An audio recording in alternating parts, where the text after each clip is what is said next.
This is your Chargers linebacker, Darian Henley, and you're tuning in with Chargers Unleashed.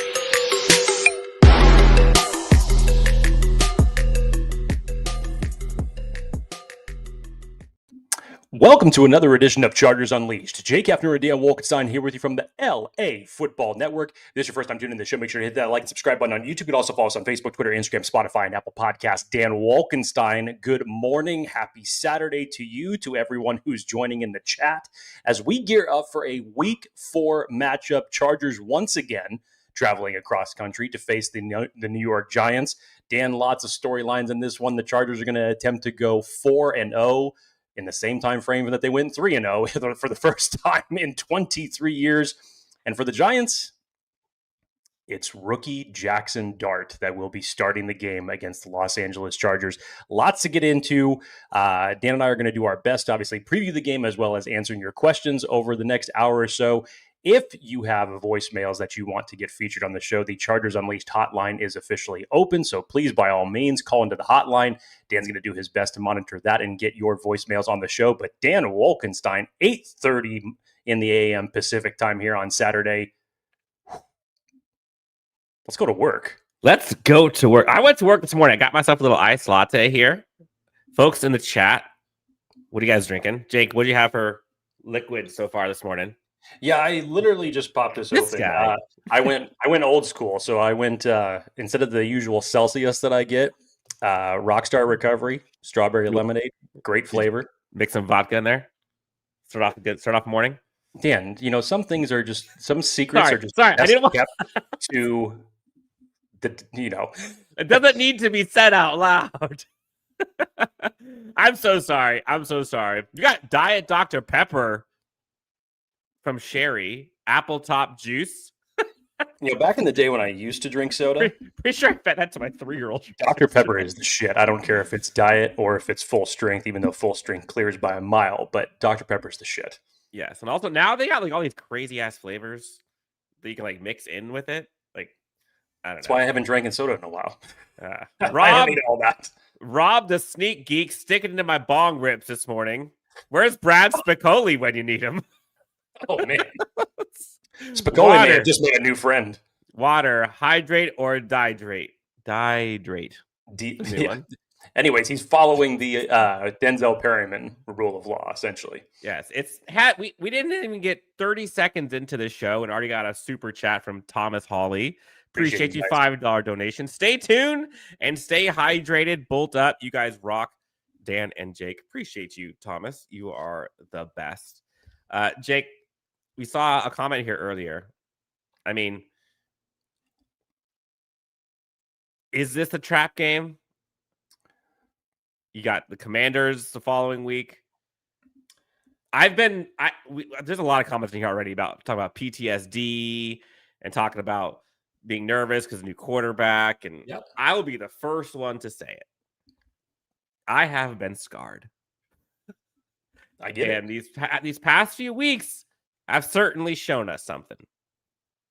This team appears to be different, but it feels like every week we say that, the following week comes another thing that invokes PTSD.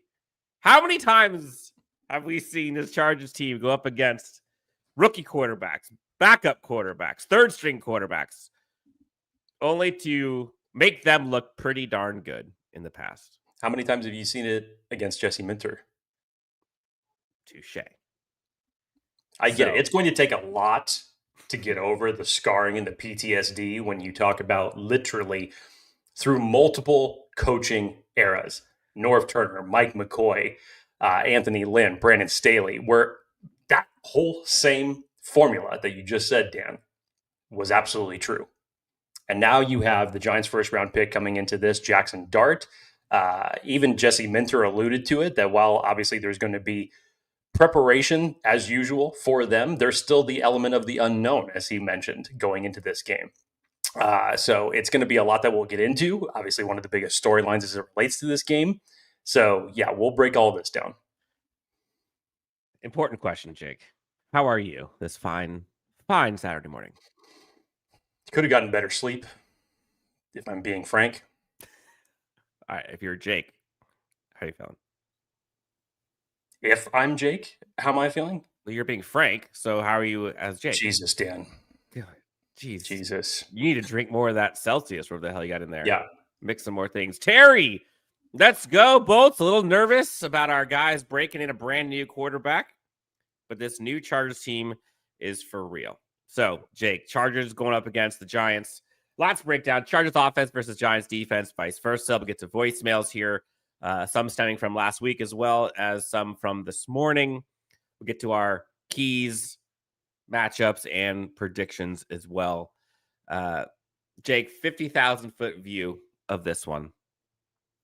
To me, the thing that probably scares most about this Charge team, aside from the unknown of Jaxon Dart, I would imagine has to be the defensive front for this Giants defense. 100%. And again, this Giants team, right, haven't won, but don't sleep on this defense for this Giants. Please don't do it. Please don't. This Giants defensive front is for real. Jake, you and I talked offline. I'd hope to see one of them fly the plane back with us to SoFi after this game. The Chargers got to get through the game first. Get through the game first. Yep. But Jake, my 50,000 foot view is either protect Justin or those weapons got to separate quickly. If you could do one of those two things, you should be okay. But if neither of those things happen, recipe for disaster. Definitely. The Giants' defensive front is the strength of this Giants defense. No doubt about it. Their secondary, secondary, I'm not worried about. You saw what they did for Kansas City's wide receivers. Essentially, when they have no wide receivers, they still gave up 40-plus yards to 3 different wide receivers of Kansas City last week. I'm not worried about the Giants secondary, but if you allow this Giants front to get after you, and again, when you can, for the Giants, it's a huge luxury because if you can do it continuously with only 4, you're going to make that secondary look a lot better. Brian Burns, who's obviously second in the league right now in total sacks, leads that Giants team right now with 4. Kayvon Thibodeau has chipped in with a sack and a half. But in terms of overall pressures, they've found a way to get to quarterbacks, whether we're talking about pressures, sacks, finishing, whatever it is. They got to Mahomes last week twice, still was able to put pressure on him. It was a very weird type of game that you almost feel like if there was better play at the quarterback position for the Giants, that they could have actually won that game last week. But yeah, don't make any mistake about it. The front 4 is something that you definitely have to take note of, and especially with this week for the Chargers, with Bradley Bozeman being officially questionable. We know that Mekhi Becton is still in concussion protocol, and he's going to be out for this game, so it's going to be Jamari Stallier that's going to step into the place of him. So hopefully you still have at least 4/5 of your offensive line at the starting position, but it's definitely not good tape to put out there after what you saw the Denver Broncos defensive front do to the Chargers offensive line last week. You can be rest assured that Brian Daboll is rolling that tape to figure out how he can set his guys up in a position to win in that circumstance. So it's the trenches, Dan. It's probably one of the biggest matchups of this game that you have to take note of. Yeah, well, let's get into it, Jake. Before we do that, you said you didn't sleep well. No. But folks who could sleep well after a victory are the folks who can go with our partners over at Sleeper. Let's talk about them. The NFL season is here, which means you now have a chance to win up to 1,000 times your cash on daily fantasy football with Sleeper. Football has never been more exciting than it is right now with players like Patrick Mahomes, Lamar Jackson, Justin Jefferson, guy over in LA, Justin Herbert. Pick on these stats for these stars like touchdowns, passing yards, receiving yards, fantasy points, and more for up to 1,000 times payout on Sleeper. Get your picks right and you can win big. Just use the promo code Chargers LAFB and you'll get up to $100 match on your first deposit. Terms and conditions apply. See Sleeper terms Sleeper's terms of use for details. Currently operating in over 25 states. Check out Sleeper today. Voicemail, Jake.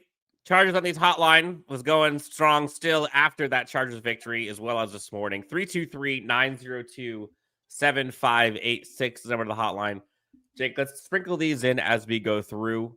First voicemail of the day. This one was today. Then we'll get to some from yesterday. Let's hear what we have to hear this morning. What's going on, guys? It's me, Matthew. How you guys doing? I'm great. Matthew, how are you? Jake, you're good. Didn't sleep great. Nope, tired. But I'm Very here. excited for tomorrow. Should be a good game. Hopefully it's blowout. But Just sneak that in there. looking Should be a blowout, but at these Chargers past games and stuff, I would really like a blowout because if you want this team to become a Super Bowl or make a deep run, they got to blow teams out. They can't have this game be a close one. So defense expects you to go off and make this rookie know he's a rookie.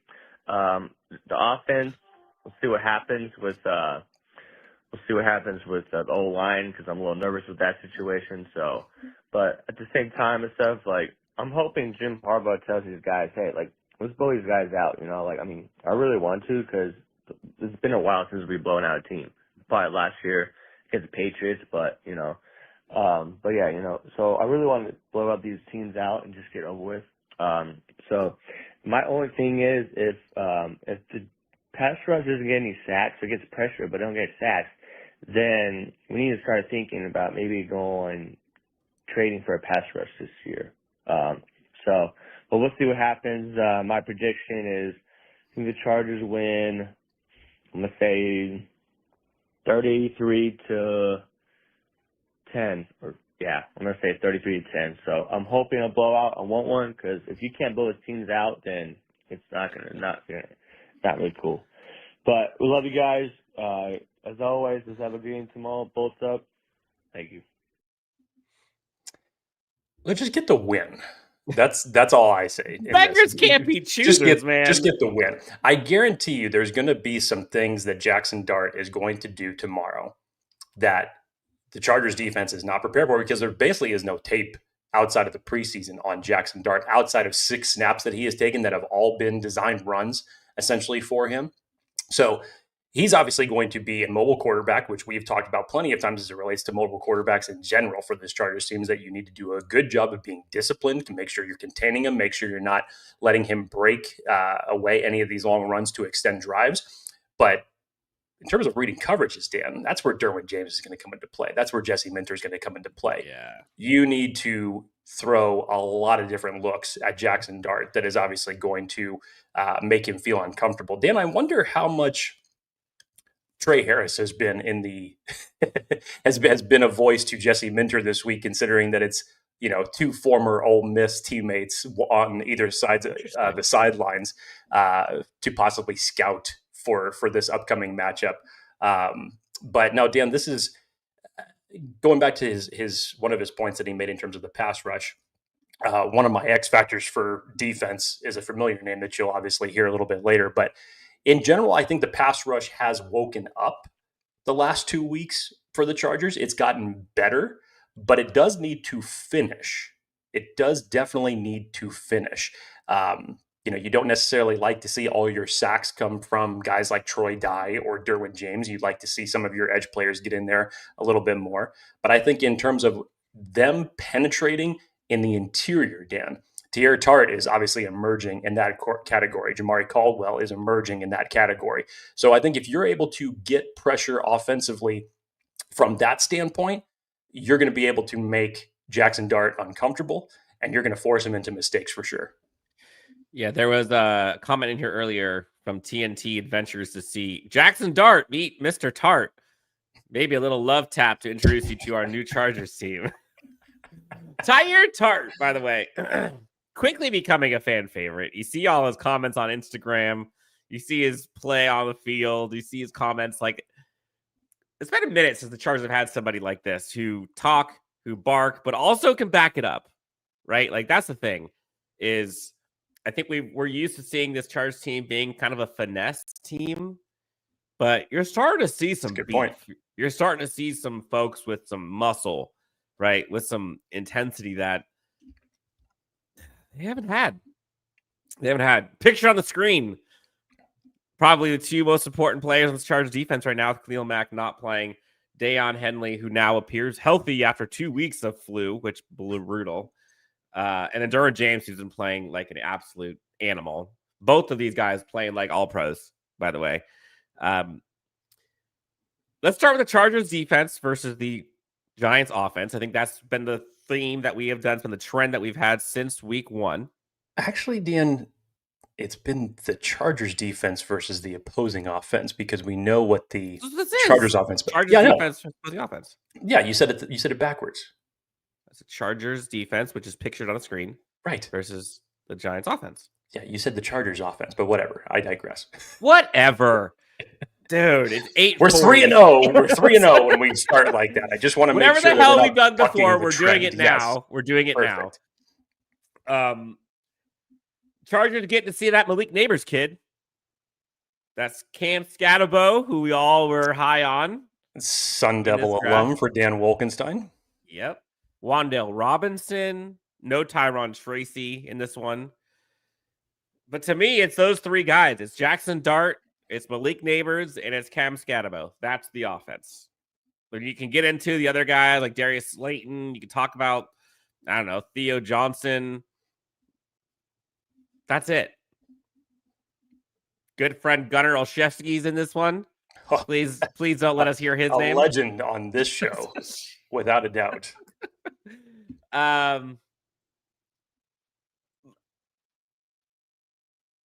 Who do you think's going to be on Neighbors? Primarily. I mean, I'm sure it's going to be mixed up, but primarily. I'm still going to say that you're... No, I think that you're going to... Because Dante Jackson is playing really, really well right now from what you've seen. You know, it's good that you're getting Cam Hart back for this game because he was out last week due to his hip injury that he suffered against the Raiders. But Dante Jackson is playing really, really well right now. So I think that you go with the hot hand. But to your point, I definitely think that there'll be times where Jesse will rotate certain guys on coverages. But no, I think it'll start and ultimately finish with Dante Jackson covering Malik Neighbors. Mind you, Malik Neighbors...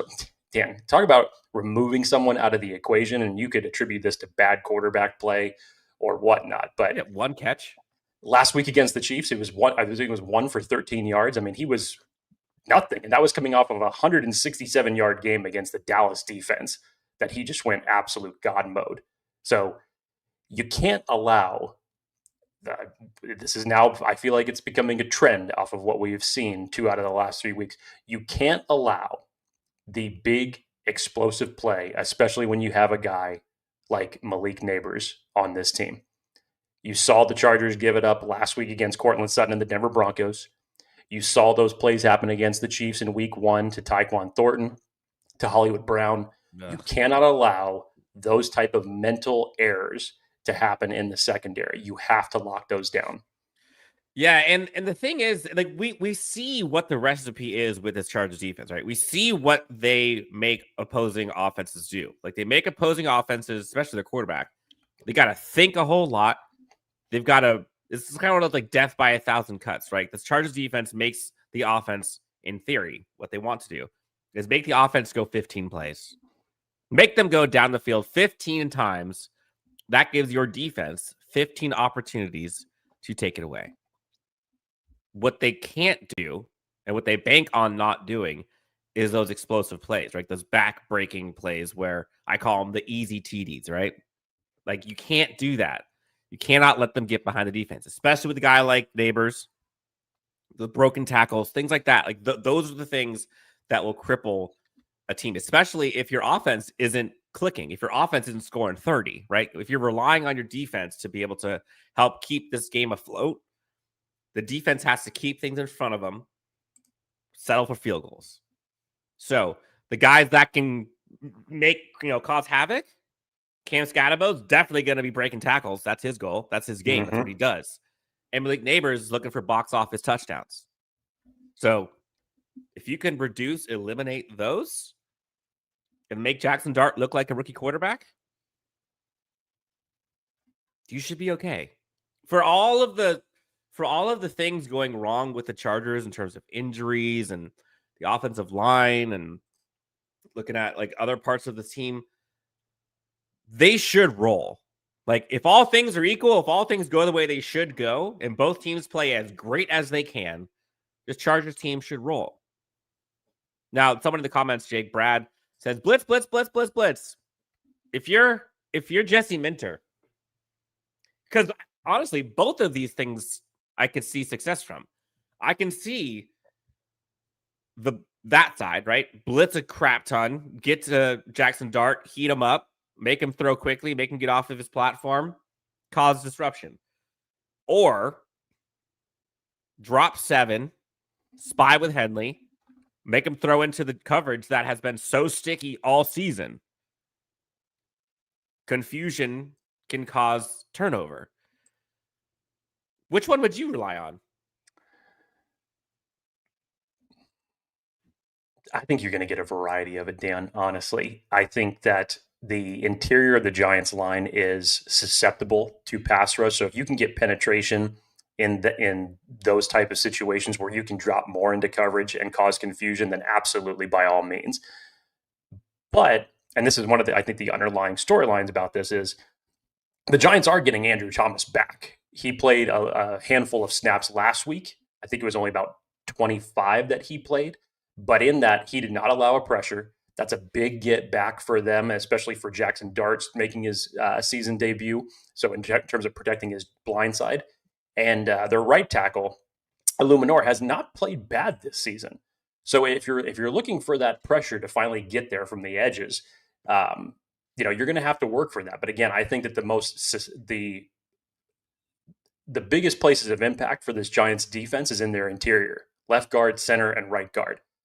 So if you can create penetration there, instead of having to bring the house on a blitz, even though I know Jesse Minter is going to do, you're going to see Tarheeb still do it. You're going to see Derwin James do it off the corners. So I think it'll be a nice mixture to confuse the hell out of Jaxon Dart. Yeah, and a part of me wonders if this Chargers team is going to go after it via pressure. Because like you look at some of the grades that this Giants team has had, like look at their pass blocking. Again, PFF isn't the Bible, but you can look at it as like a trend, right? As like a benchmark. Against the Cowboys and the Chiefs, their pass blocking grade, 54.3 collectively against the Cowboys and 46.9 against Chiefs. Like, that's not good. That is not good. The Chargers pass rush, and this is kind of like weakness on weakness right now. Mm-hmm. Jesse Minter does a really good job of kind of that manufactured pressure, right? Where you don't know where it's coming from. Sometimes it's 4, sometimes it's 5, sometimes it's 3, sometimes it's 6. If you can heat up Jaxon Dart and have Deion Henley kind of in that spy position, I think you're okay. The recipe for this game, honestly, for disaster for the Chargers is if you see Scatabo and Dart go off on the ground.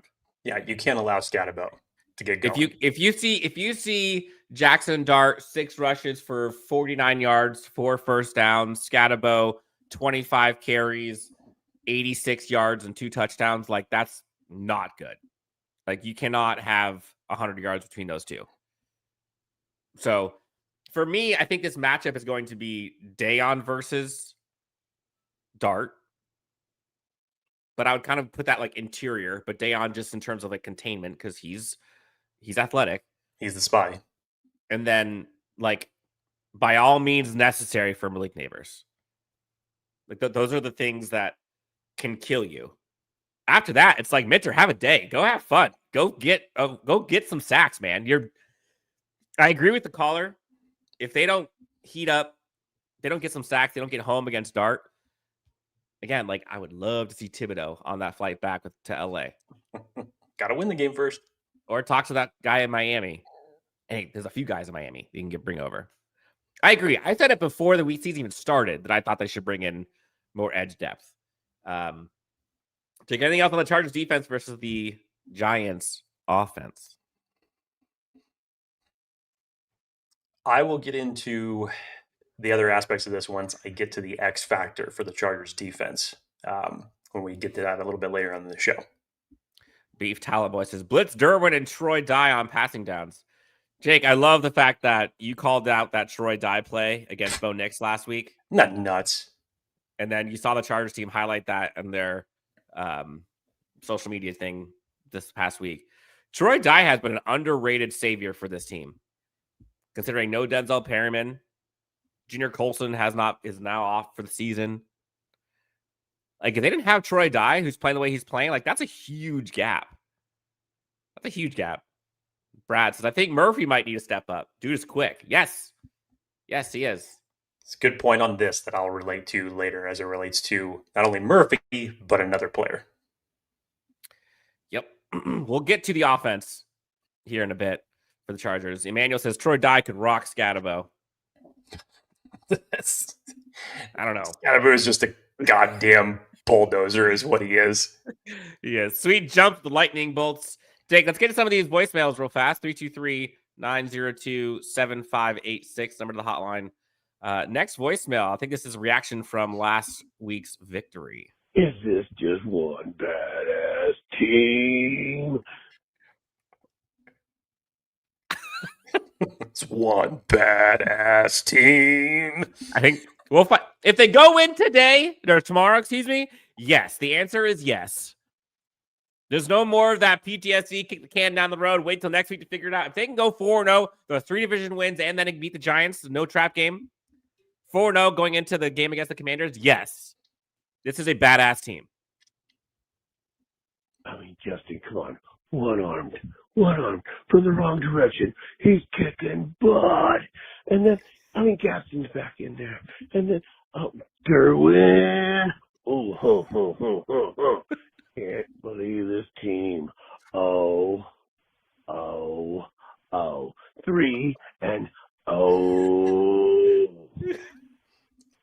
He sounds like Dan. He sounds like, God, I apologies for forgetting the name, but he sounds like the guy who used to be Brady the voice Savage. on. No, he used to be the guy who did all the voiceovers for the trailers that you would see for any type of movie that would be out there. He just sounds like he's a little bit like it's that guy jacked up on steroids a little bit with a little bit more oomph behind it. Oh, look, Brad thought the same thing. Macho Man. Oh, I mean, it could. Oh, yeah. Yep. He's the cream of the crop. I'm going to keep that in my back pocket for. Ooh. Oh, yeah. Oh, yeah. It's either that or the Kool-Aid, man. One of the two. Got you for 3 minutes. 3 minutes of playtime. Oh, man. It's amazing how this Chargers fan base feels after a dub. It does a lot of things to you. If you heard the last show, you knew that everybody was on one. Like I said, the Chargers Unleashed hotline came to play in a big time way with the voicemails last week. So Absolutely if the Chargers unreal. go 4-0, we expect nothing less from you guys because now you guys are setting up precedent. Now you guys are setting the bar each and every week. Try to break it. Yep. Next voicemail. Dan, Jay. Oh, man. Oh, man. Oh, man. Give me a minute while I get my hearing back. Okay, Damn. Let's all collectively play a game here. Let's play a game. You come in a little hot. Came in hot. Talking about us first. Do you see this going positive or negative? Something tells me he's going to pick on you again, Dan. Well, I know. I don't understand. I feel like he is coming at me strong. And all I've done is speak facts and truth. And Tethering. PTSD and nerves. Yes. The hopium and the hopium realism. and copium have all been in play here. Yes. So you think he's going to pick on me? Yeah. Folks in the chat. What do you guys think? Let's just see. What do you guys think? Have no fear. Athir is here. God dang it. Here we go. This is Athir. Oh, it's Athir. I was wondering who that was. Boys, first of all, Dan, you know I always love. Damn it. Here it comes. Here goes a compliment sandwich. Dan, you know I love you, my baby, but your takes are trash. Here it comes, ready? Love you, my baby. I always mess with you. I just want you to believe in this team like I've been believing this team way before the season started. What a win. What a win. I am not shocked. I am not surprised. This team is resilient. And now, I will say this. Here we come. I will have the craziest, the boldest prediction for Sunday game. Stars show up in the Big Apple. I am going Justin Herbert, 400 passing yards, 4 touchdowns. Chargers stump the Giants, 42-10. And then after the game, Justin Herbert will be the MVP favorite. Let's go! Oh, I love it there. Absolutely love it there. And look, I can give him crap all I want. So far, through 3 weeks, he has been dead on. I mean, he's the leader of the optimistic train for any Chargers fan that's out there. I took off the badge and just handed it to Athir. Yep. Yeah, that used to be you. That used to be you. Michael says the Giants' defensive line is the same as Houston. I hate to say this, and I see a repeat of last year's Houston game. So, back down to reality, right? Like, there are many ways this Chargers team can win. One of the few ways that this Chargers team can lose in emphatic fashion is if they see a repeat of what we saw in Houston. And this Giants defensive front is legit, man. 4 weeks in a row, this Chargers offense is going up against real defensive fronts. I told you we would know about this. We'd get a good feel of this offensive line in the first 4 weeks. And they come in waves, man. I really like this Giants defensive front. Like, the fact that they have extras that they can trade away says enough. Says enough. Jake, let's switch gears. Chargers offense versus the Giants defense. How do you feel about this? Are you feeling as optimistic as a tier when it comes to that 4 touchdown, 400-yard performance? I don't know that much because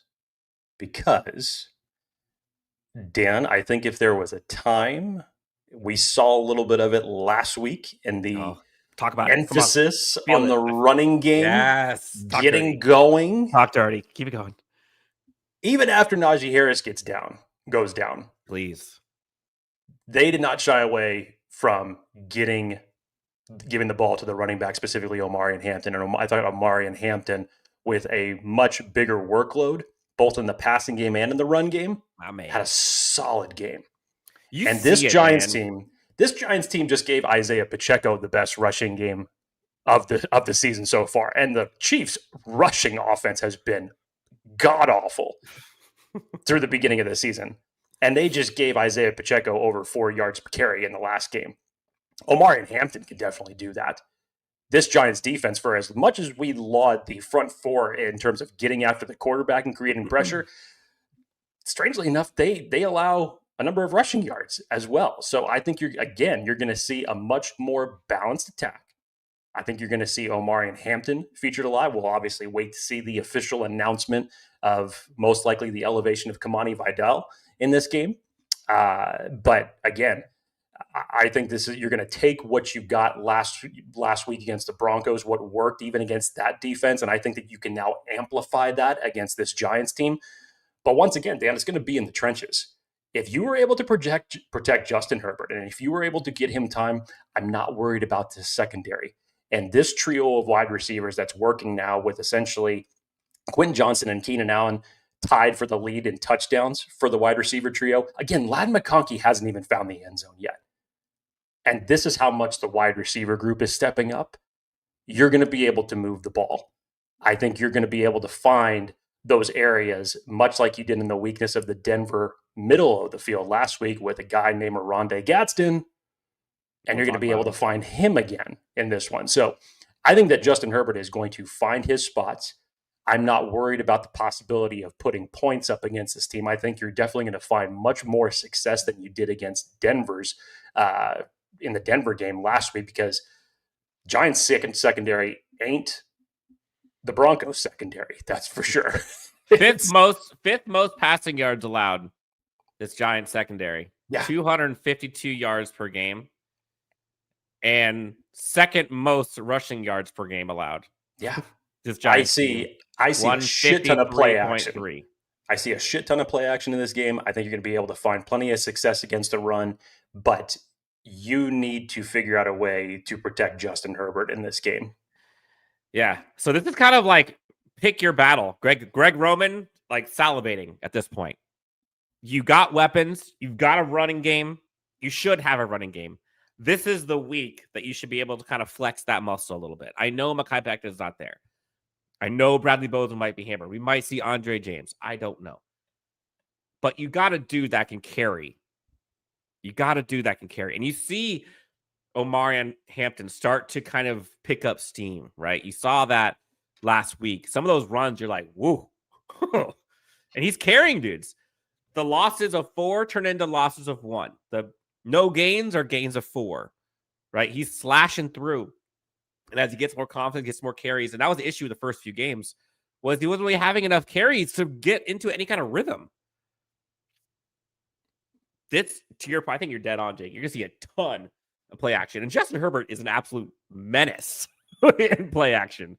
And again, when Justin is healthy, his ability to extend plays is the X factor for him. Because you see how many times his ability to extend plays turns into absolute gold.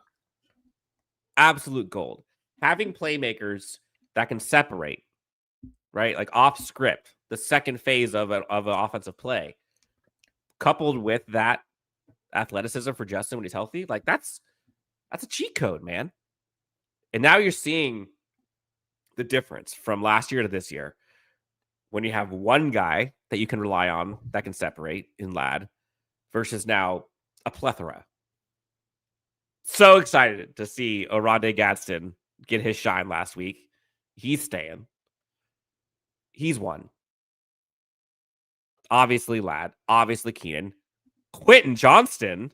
Now, you got folks in national media saying this Chargers team has the best wide receiver trio in the NFL. Now, when just 1 year ago, it was labeled as one of the worst wide receiver groups in the NFL. Now, is that kind of a buy high, sell high kind of thing? Maybe. I don't know if they're the best wide receiver trio in the NFL. They are clearly improved. And for what Justin Herbert needs to succeed, quick separation, take the top off, and athleticism, spades. That's not including Conklin. That's not including Trey Harris. That's not including KLS. He's got weapons that can get open. And Quentin Johnston, man, I hope this Chargers team, I hope Quentin Johnston has just a Rolodex of all the people that gave up on him. And again, it's so easy to just talk your smack, right? Guy's not playing well. You're impatient. Guy's dropping balls. You can criticize him all you want, whatever. It's so easy to be like, oh, I'm so glad I was wrong. I'm so glad that he figured it out. Like, come on. And who knows, right? Like, Quentin Johnston is on a tear right now. But, hey, maybe things go sideways. Who knows? Like, let this thing play out. But it's so awesome to see him take this year 3. And then you look at it across the NFL. You're seeing some other receivers, both in rookie classes lately or just top-end wide receivers who aren't doing what they're supposed to. They're not catching the balls. Wide receivers drop balls, man. It's how you respond. And that has been the issue with Quentin. The drops are one thing that he's had, but it's what happens after the drop, right? Like that fish mentality where you just flush it. This year, he's just been on a tear. It's been so awesome. Chargers offense versus the Giants defense, Jake. To me, I would love, as much as I would love to see Justin go 400, I think I would be more impressed if this team goes 220 on the 220 from Justin, 2 touchdowns, no interceptions, $160 from Omari and company. $160. Yeah, I would take that. Like that, to me, that's something that pushes this team forward into next week, into the rest of the season. Giving them an offense that has a running game that can impose its will. Like that's what we want to build on. Like that's momentum. Well, wide receivers. Jake, who do you see as the wide receivers to kind of come out of this one, considering who the Giants secondary is?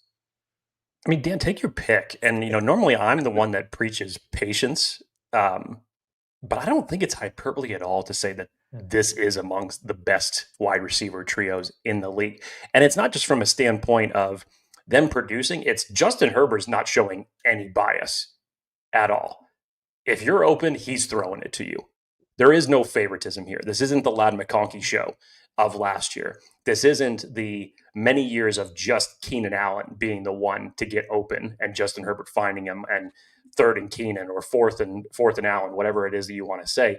This is everyone contributing. Dan, when you look at some of these matchups, Paulson Adebo may go up and may get the call against to cover Keenan Allen. It's not the best start for him. Drew Phillips, who had a great rookie season last year for the Giants. Both those guys were guys I was high on going into the draft. He's off to a rocky start, and he may have the assignment of covering Ladd McConkey in this game. Dan, the middle of the field is susceptible. Their linebackers are not doing that good. Their safeties are not playing their best type of football. Like, you're going to be able to find space. And if you go into this using the same type if that pass rush doesn't get to him. Of course, everything obviously starts with the trenches. But I think that you're going to be able to find similar type of space that you found in the Kansas City Chiefs game. You call a bunch of those crossing routes, you get guys out into space. You're going to be able to find some green for one of these receivers for sure. Action Dan 65, $20 donation. Woo! Damn, this feels good. That's going to pay for like 2 Starbucks coffees, the way that inflation's going right now. But I don't care. Thank you, Action Dan 65. Bad news, he says. Josh Allen will remain the MVP favorite due to their cupcake schedule through week 8. Good news. The Chargers are number 1 in the division, number 1 in the AFC, and number 1 in the whole NFL. BTFU. I don't know. I don't know if that's true. Say what you will about Josh Allen, the competition he's going up against. Like, Josh Allen is a bona fide MVP of this league. Like, the dude is legit.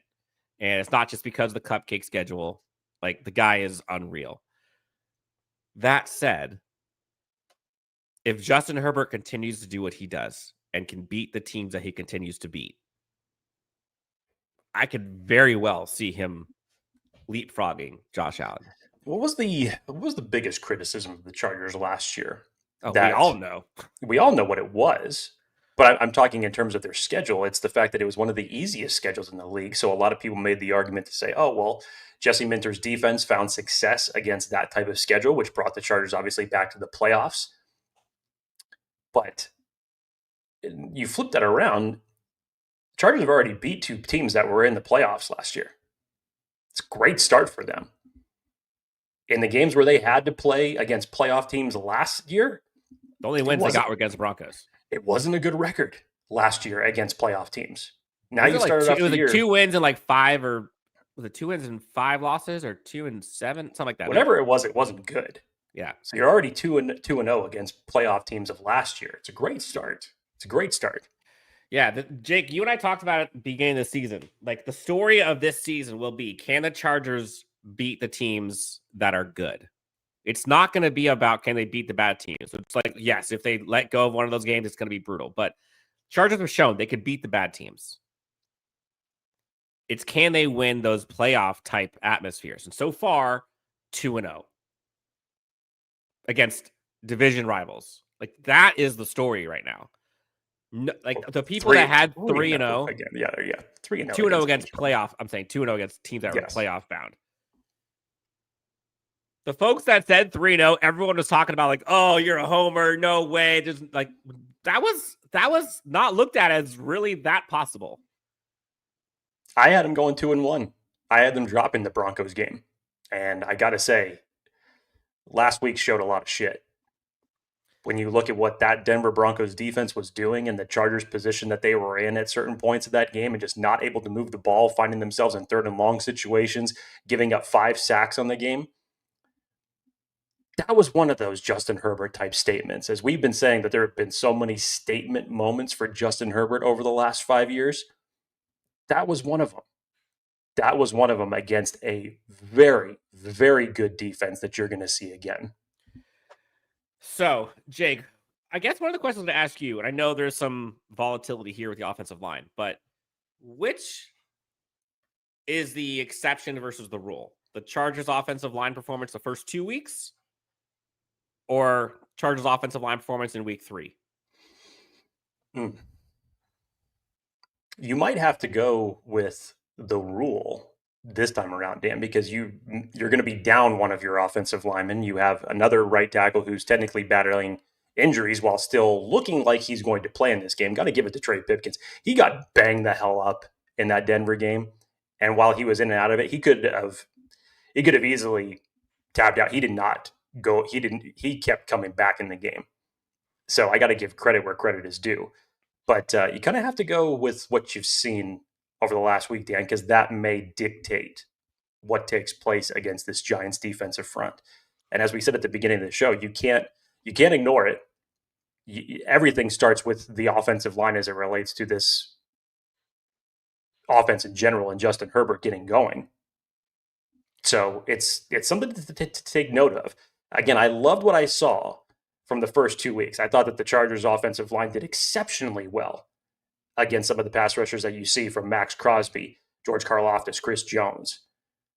I thought they did exceptionally well. Surprisingly, this Giants defense in totality, right? That front's good, but if we talk about getting home and like the numbers that matter, like pressure percentage so far through 3 games, 6th worst, just 16.2% for pressure rate.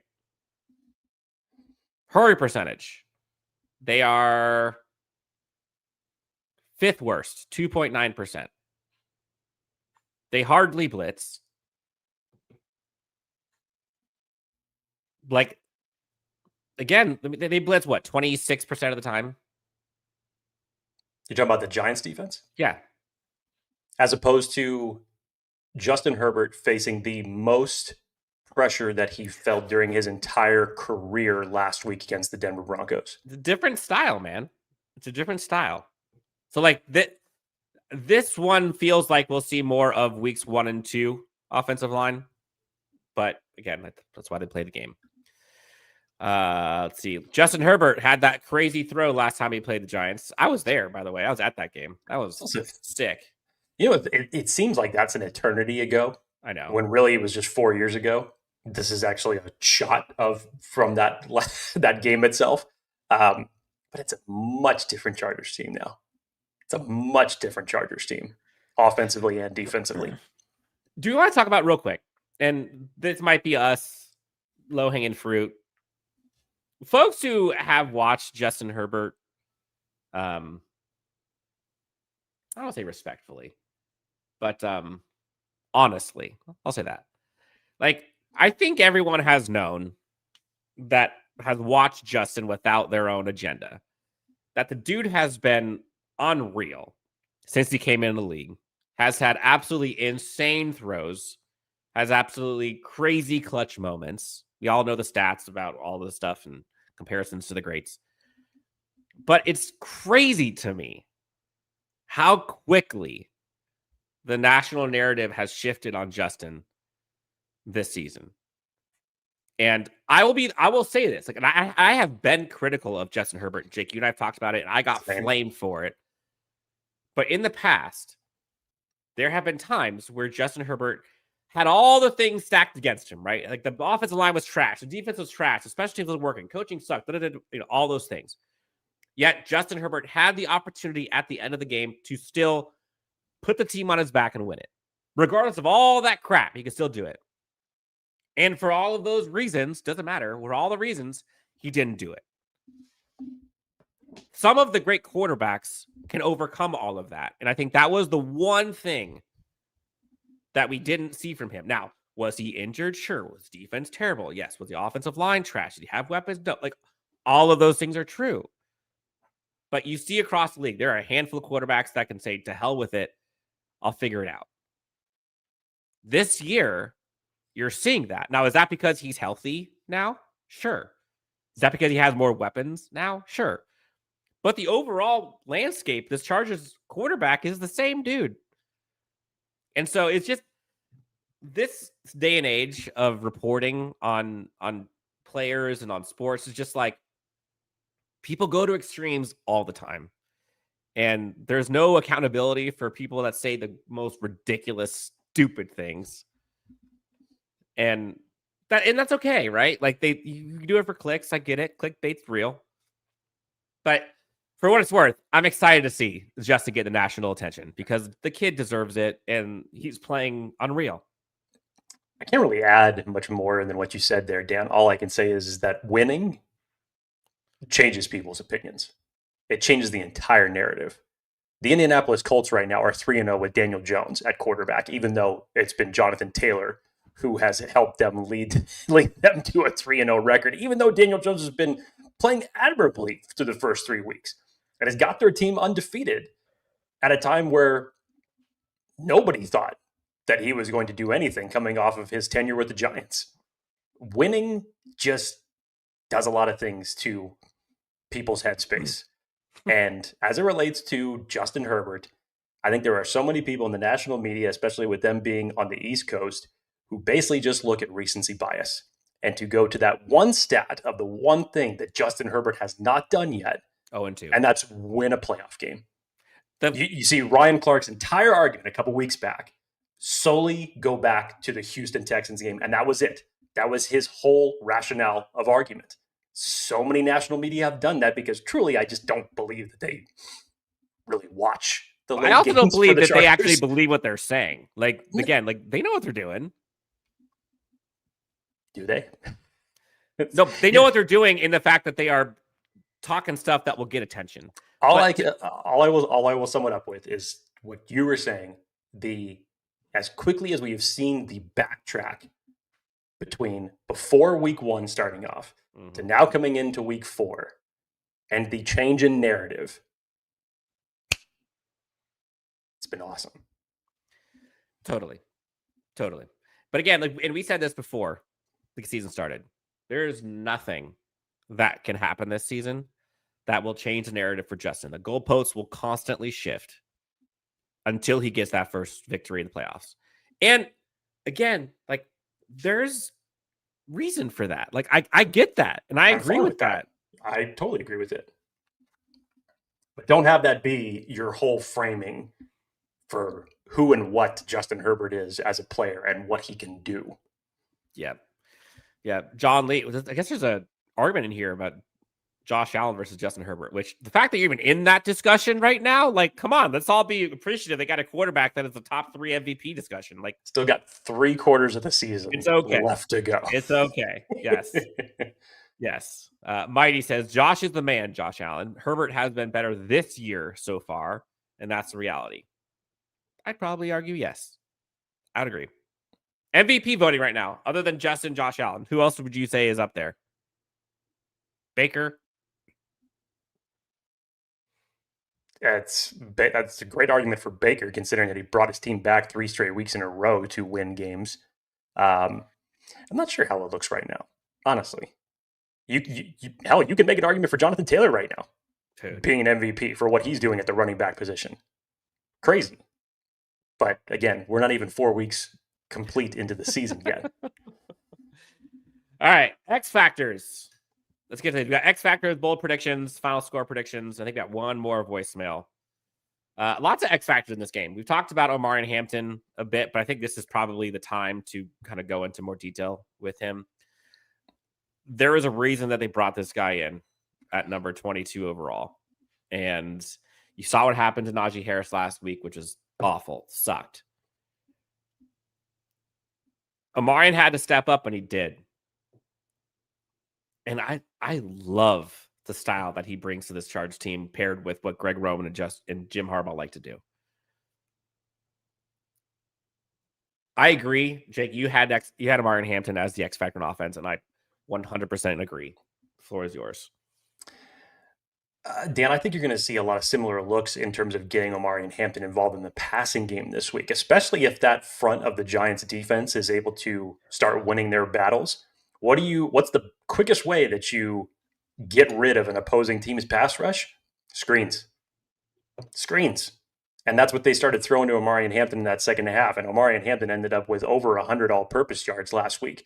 And I thought he looked great in that. And as much as just a rock that he is and being able to truck and carry guys, like, he doesn't go down on first contact. He is not that type of a running back. We've seen that since the preseason.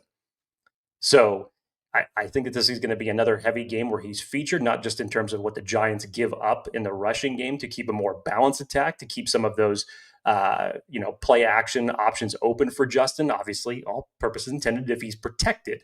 But I think that you're going to see a much more similar game plan in terms of Omarion Hampton being featured in this offense in a similar way that you saw last week against Denver. Let's get to the last voicemail real quick before we get to some other X factors. Chargers hotline was fun last week. Last one. Man, fellas, Aloy Gilman. Oh boy. Oh no. Oh boy. Oh no, I know where this is going. We got to do something with him, man. He's got to wake up. He's got to stop falling asleep out there. Too many big plays getting lost out there. 4th and 2 is automatic. Don't let nothing get behind you. Separate the points from the big plays, and it looks like we have a dominating offensive side of the game. Bolts out. That's so. There's clearly miscommunication on the first 4th and 2 last week to Cortland Sutton. That was brutal. I mean, you watch that. Like I think I tweeted out immediately after that happened. That was the worst Jesse Minter defensive snap I had ever seen. But like, if you're giving up one of the fact that we can probably name the explosive plays, like off the top of our head, you talked about it. Like those 2 we saw, the 4th down ones, and then we saw the 2 against the Chiefs. Like for the most part, they weren't all on Aloy Gilman. No. But the larger theme, stop the explosive plays, you'll win. Agreed. Yes. 100% agreed. Jake, do you feel that this Chargers offense is at its optimal state with the way it's being currently operated as like a wide receiver target perspective? Because a lot of people are like, Ladd's got to get more involved. We've got to see more from Ladd, or we can't rely on Quinn, or we got to see more KLS. Like, no. I'm kind of with you. If there's anything that you need to see more of, it's the run game be implemented in this offense. And obviously, the first 2 weeks that struggled for the Chargers. But if you can look at it in one of 2 different ways. You can look at it as if the running back for the Chargers in both the Chiefs and the Raiders game had 16 carries collectively in that game. Didn't do much, but they didn't need to do much because Justin Herbert was firing on all cylinders. You needed it a little bit more against the Denver defense, and you found more success because Omarion Hampton had 25 total carries in that game, I think. Obviously played a bigger, I'm sorry, it was 19, excuse me. Yeah, it was Najee 19 and him combined, yeah. Yes, 19 for Omarion Hampton alone, but in general, in terms of him being featured, you needed him more in that game. So I wouldn't necessarily say that Ladd needs... Do you think Ladd's crying or complaining right now? Hell no. He's literally jumping and cheering as they're scoring touchdowns. He's loving this. I love seeing the fact that the more weeks we go along with Quentin Johnston performing like this is only going to give him more confidence. 1 year ago, 2 years ago, the catch from Quentin Johnston, we wouldn't have seen. Sanjay Law has done something to him to instill confidence. I love the approach that he has taken during the early days of OTAs and training camp with some of his comments about Quinn to basically say, we have confidence in Quinn, but he has to go out there and earn it. He's earning it right now. Even if sometimes from a perspective of you feel like that they're force-feeding Quentin Johnston, it's still a semblance of trust between Justin Herbert and Quentin Johnston. You fire one down to Quentin Johnston, he drops a ball. So fucking what? I'm going to go right back to him. And just this time he's going to catch the ball. And this time he's going to make play. And he has been huge as it relates to, if you want to look at the Denver game or the Kansas City game, he's been huge in those games. And he's tied right now amongst wide receivers in touchdowns along with Keenan Allen. Nobody in this offense is complaining.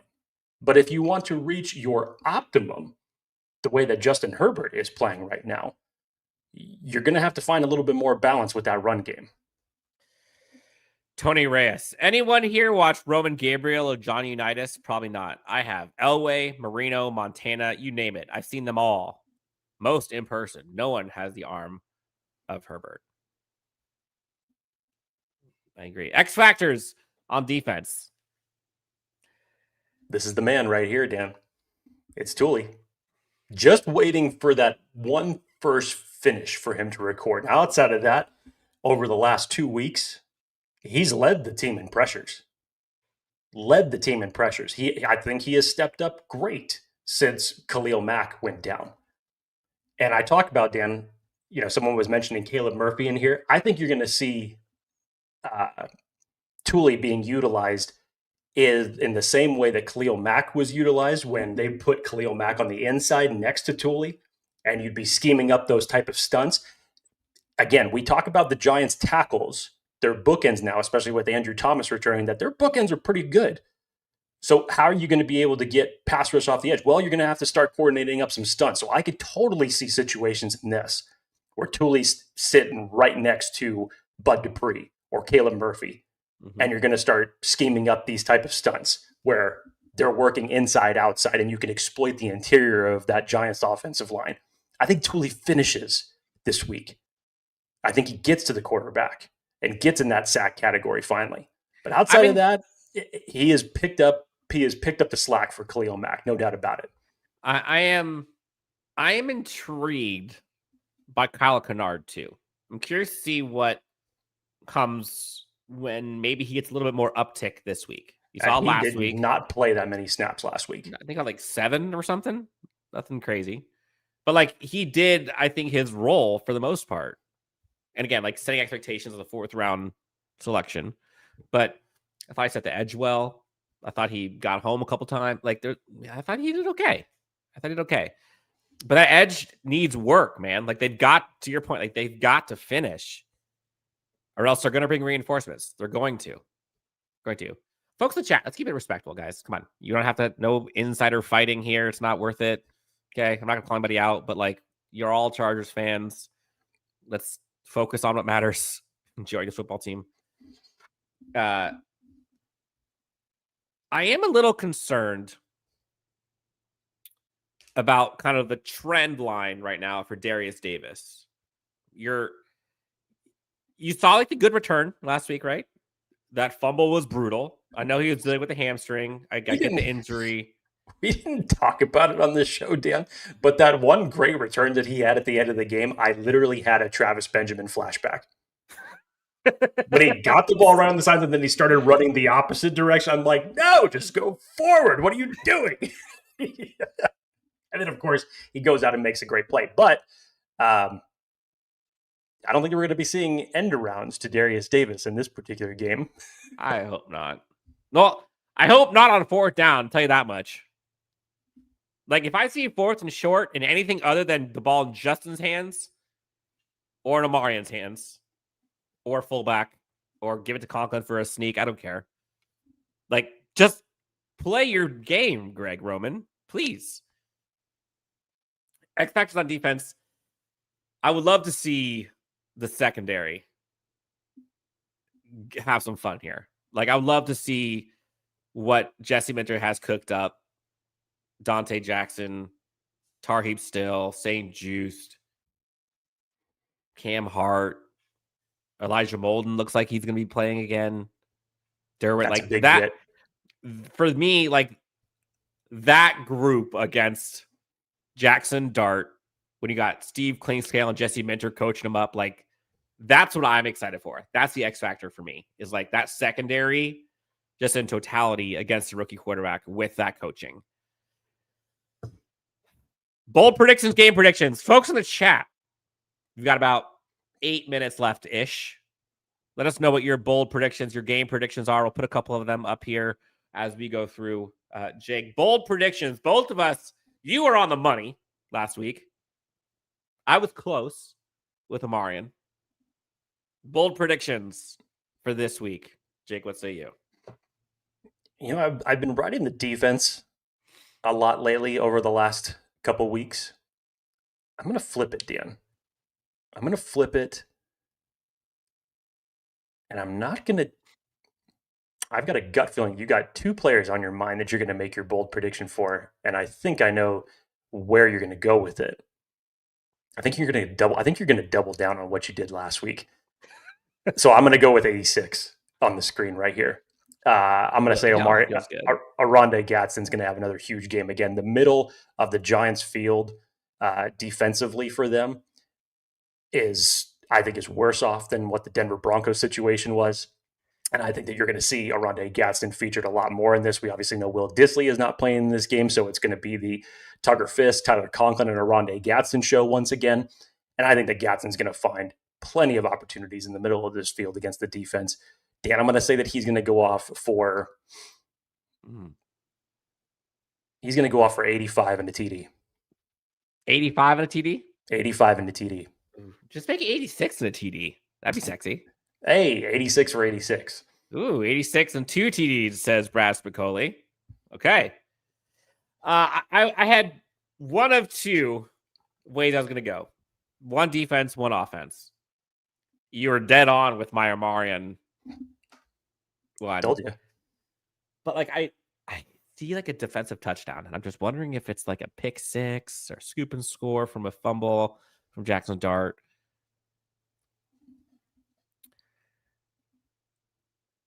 F it. I'm going to go both. I'm going to go Martin Hampton gets his over 100 yards rushing. Finally. 2 touchdowns. And defense.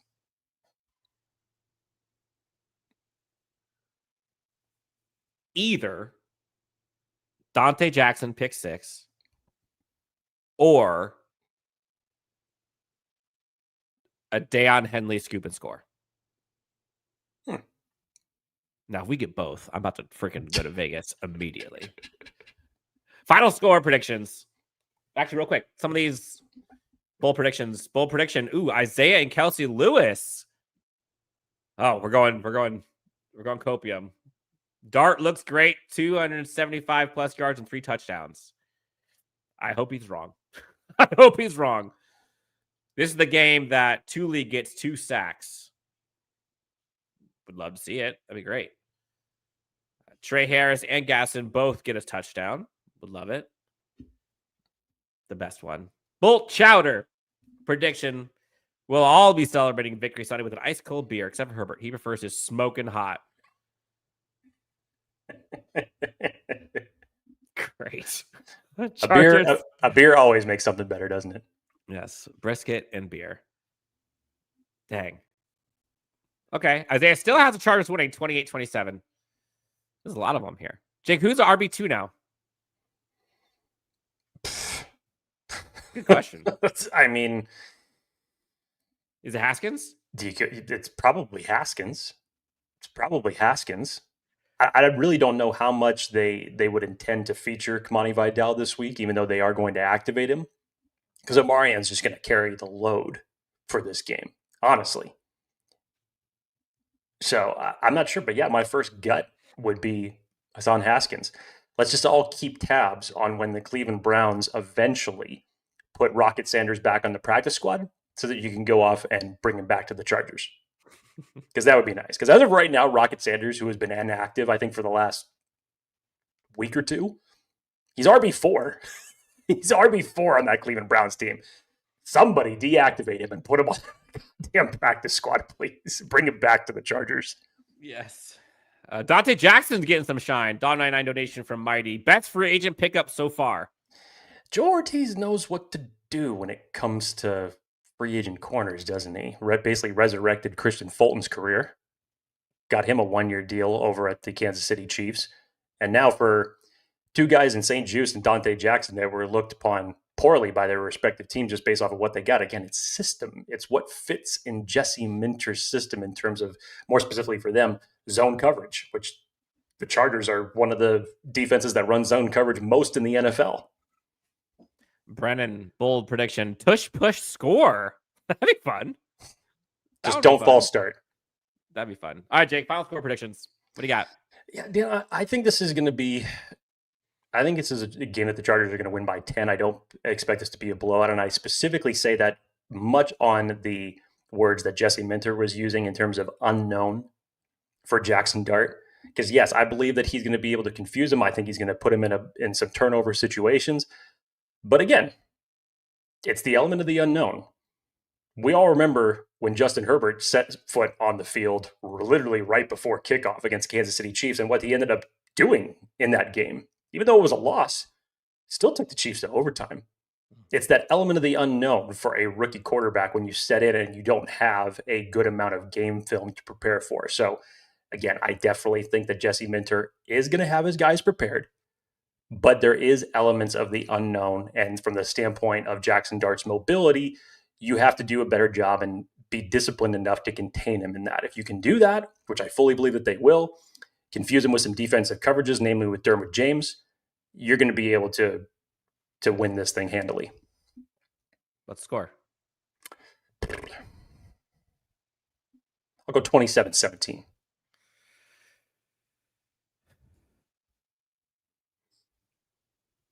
I'm going to go 27-13. I think this Chargers team wins. I think this is a game that they should win. There's lots of paths to success. There's really only a few to catastrophic loss. Folks in the chat, 13-10 Chargers. I hope they get more than 13. Same. Two That's a score I would have predicted for the Denver game. Yeah, 2 defensive scores, 5 sacks, 35-6 Chargers. Let's go. 24-13 Bolts, 24-7 Bolts, 24-14 Bolts, 27-10 Bolts. Chargers 24. All right, so everyone here is pretty high. And again, a little bit of PTSD creeping in here because we've seen this story before, right? Everyone picks the Chargers to win. The Chargers and all the momentum, and then just comes crashing down. But you got to give it to Jim Harbaugh, right? You got to give it to Joe Ortiz, to Justin, to this team. They have found a way. Find a way. Derwin James talked about it. That's all I care about. I don't care if they win 1-2. 2-1. That's not possible. 2-1. You can't score at 1 point. 2-1. 3-2. Give me 3-2. That's fine. 3-2. That's fine. Anyway, and what has, I think, been the difference in this game or in the season so far, of course, Justin's health. But the other component is they have redundancy at a lot of positions by design, right? You've got Keenan and Ladd. You've got Tyler Conklin and Oronde Gadsden. You got Najee Harris and Omarion Hampton, right? You've got the offensive line. You got Rashawn Slater and you have Joe Alt, right? You got Thule and you have Khalil Mack.